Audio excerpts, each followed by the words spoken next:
L'expérience du tourniquet électrique a pour objectif de mettre en évidence l'effet piézoélectrique.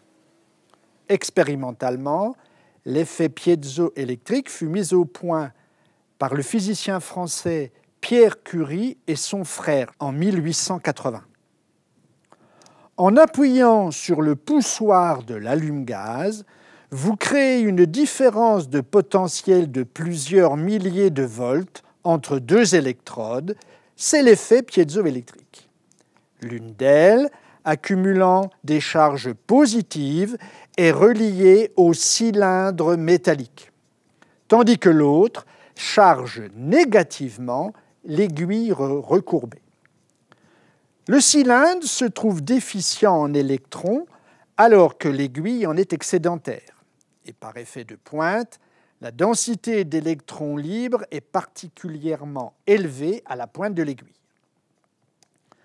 Comme dans un condensateur chargé, cette différence de potentiel crée un champ électrique entre le cylindre et l'aiguille.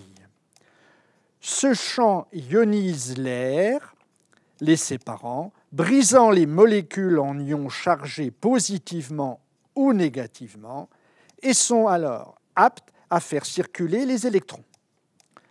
À une tension suffisante, l'air est suffisamment ionisé pour devenir conducteur, c'est le phénomène de claquage.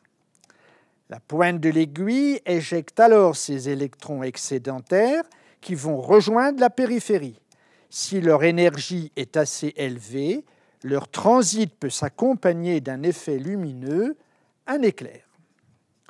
Tel un tourniquet d'arrosage, l'aiguille se met alors en mouvement, victime du principe d'action-réaction. Les jours d'orage, le même phénomène déclenche des éclairs entre les nuages chargés négativement et le sol chargé positivement.